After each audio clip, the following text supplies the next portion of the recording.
enslaved people, look, God wants you to be a slave. And I mean, they weren't exactly wrong. God did want them to be slaves because he planned it. Otherwise, they wouldn't have been there. And even if they had gotten there outside of God's plan, he wouldn't be able to just stand back and watch that happen for hundreds of years if he didn't want it.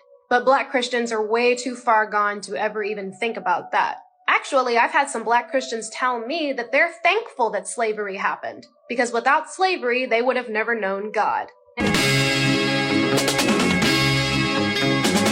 Hey, welcome back to Black Press. Thank you for watching. Please like, comment, share, and subscribe. Now let's get to it. Welcome back. Welcome back. I'm your girl Trish. And I'm your boy, Mr. Define. And we are Black Press. If this is your first time watching, please remember to hit like, comment, share, and subscribe. Hit the bell for notifications for all future episodes. So, I was scrolling through Instagram and I saw something that DL Hughley had posted, and he had reposted it, I guess. But he said he felt that way sometimes. So I'm like, okay, what does DL Hughley feel? I was a little upset with the video. So I'm just gonna play it and then we'll talk about it. God during slavery in the United States, he was watching, of course, sitting up there, kicked back, chilling. When Black babies were being fed to alligators in front of crowds of white people, he was watching. When Black enslaved people were being whipped and tortured and lynched, he was watching. He saw it all happen because he sees all. And not only did he watch it happen, he planned for it to happen. He knew it would happen from the very beginning because everything is within God's plan. And he also knew and planned for the slave masters to give their enslaved people Bibles to read that were called slave Bibles that just had verses from the Holy Bible, from God's holy text that was telling the enslaved people, look, God wants you to be a slave. And I mean, they weren't exactly wrong. God did want them to be slaves because he planned it. Otherwise, they wouldn't have been there. And even if they had gotten there outside of God's plan, he wouldn't be able to just stand back and watch that happen for hundreds of years if he didn't want it. But Black Christians are way too far gone to ever even think about that. Actually, I've had some Black Christians tell me that they're thankful that slavery happened, because without slavery, they would have never known God. And if slavery is how you got God, and that doesn't make you sit back and pause for a second, you're already too far gone. Where was God? Oh my. I hope her grandmother found that and let it into her. Beat it with a sandal. So this is a great conversation though. When I saw it, I was like, yeah, I gotta talk about that. I got to. I can't just let it go around in the community and not address it, because if you don't say nothing, then everybody's gonna think it's okay, or like that's true. What she was saying is true. You think it's true? She did. God did let it happen, but he gave everybody free will. So even though he let it happen, I mean, yes, and that's the part that she doesn't address. Yeah, because we all know the heart of man is wicked. So they'll proceed as usual. Yep, it's not a surprise. Exactly. See, because we want to pretend like we want to say that the Black man and woman were the first on earth, which that's true. Like genetically, that's true. We were the first, right? So if we were the first, and that means everything that came after that was us. But we don't want to think about that part, right? All the killing, all the murder, all of the everything originated from us. God let it happen, and here's the thing about when people say, and honestly, this is an ignorance thing. This is not a stupid thing. Stupid is to know and choose to do otherwise. Ignorance is to not know. So the ignorance in it is we don't understand. Let me give you a scenario. If we have children, right? Say we love our children so much that we want nothing to happen to them, right? We want no harm to ever come to them, which is true. But at the same time, we decide that in order for there to be no harm, we must keep them inside of the house at all times. They can't go to school. We'll homeschool them. School them. They can't go to work. They can't go anywhere. They can't go to the store because guess what? If I take my kids to the store with me, then we might get in an accident. They might get hurt.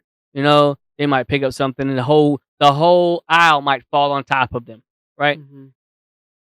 Am I a good parent for keeping my child locked inside of the house for their entire life? Of course not. Of course not. Right? But I love my child. I really don't want anything to happen to them. Mm-hmm. But guess what? If I really love my child, I have to let them experience life, right? Mm-hmm. But guess what happens with life? Gravity. Gravity happens in life. So if they trip and fall, it wasn't because I let them out the house. It was because gravity exists. Just like you said, the heart of man is wicked. So if that is the case, being so as we have proof that the heart of man is wicked, the wickedness of our heart is what causes things to happen, what causes slavery, what causes the centuries of enslavement in Persia, under Roman rule, with the Philistines, under Egypt, all of that, right? See, the problem is we want God to be not our God, but our genie. Mm-hmm. We want him to give us everything that we want and none of what we don't want. Yeah. I want you, but here's the thing. How do you get what you want without harming me? Mm-hmm.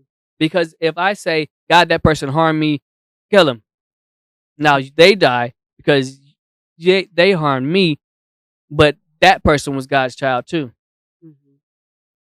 Then, if you take it further, how does God love all of humanity and cause or stop others or even punish others for doing things without us expecting him to punish us?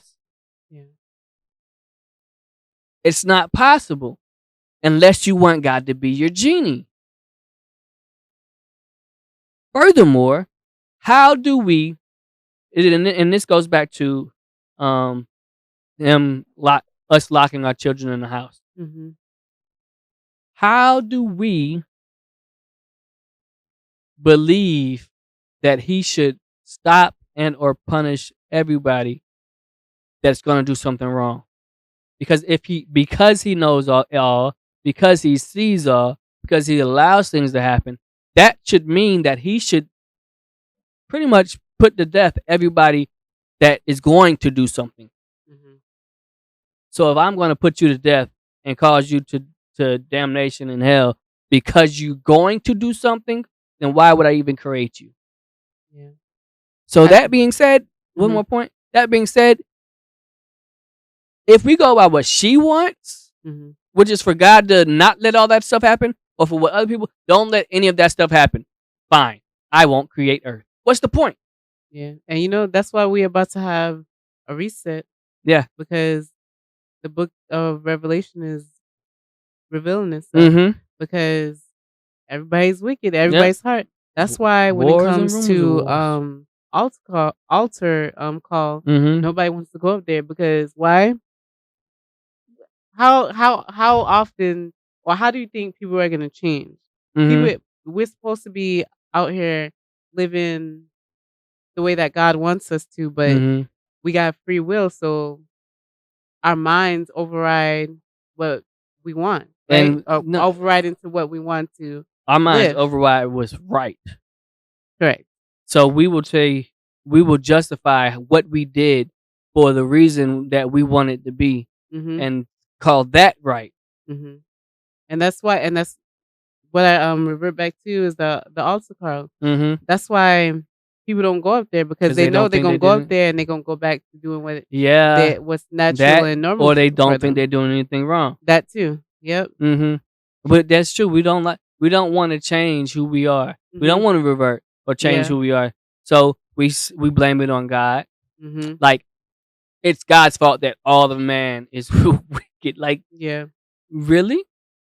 And then also, and talking about keeping your children safe and stuff, you have to go through life knowing that they're gonna get their heart Anything broken. can that anything can happen. Right. Anything. But you have to be prepared for that. Mm-hmm.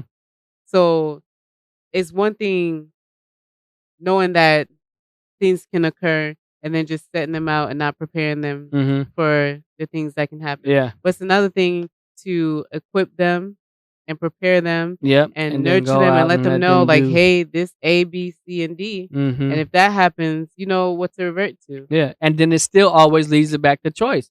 Like I Mhm. can tell you everything that you need to do, but it's still your choice whether or not you're going to do it or not, or whether or not you're going to make a different choice to go in the wrong direction. Like, Yeah.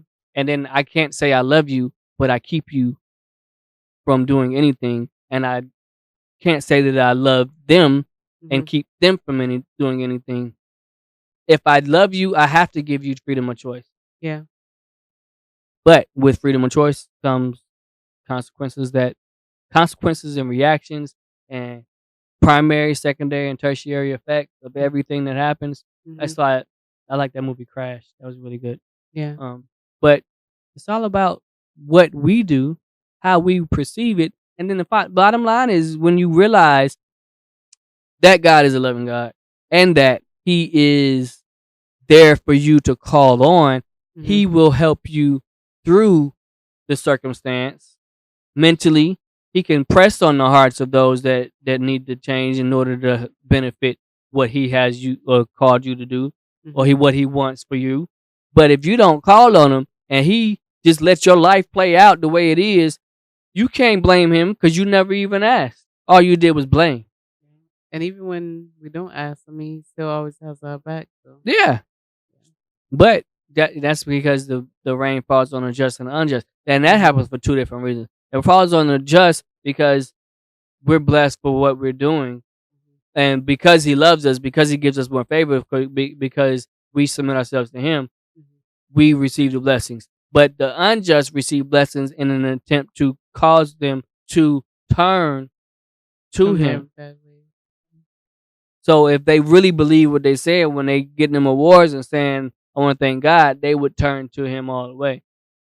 But that's the whole nother story. What do you think?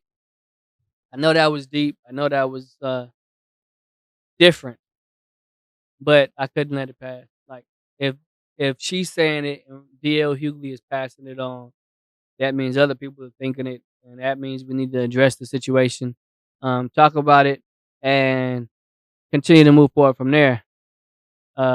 Make sure you like the video. Tell us what you think. Tell us if you want us to talk more about this.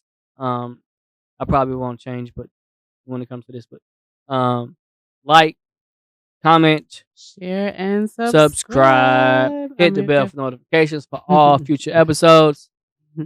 I'm your boy, Mr. Define. I'm Miguel Trish. And we are Black Press.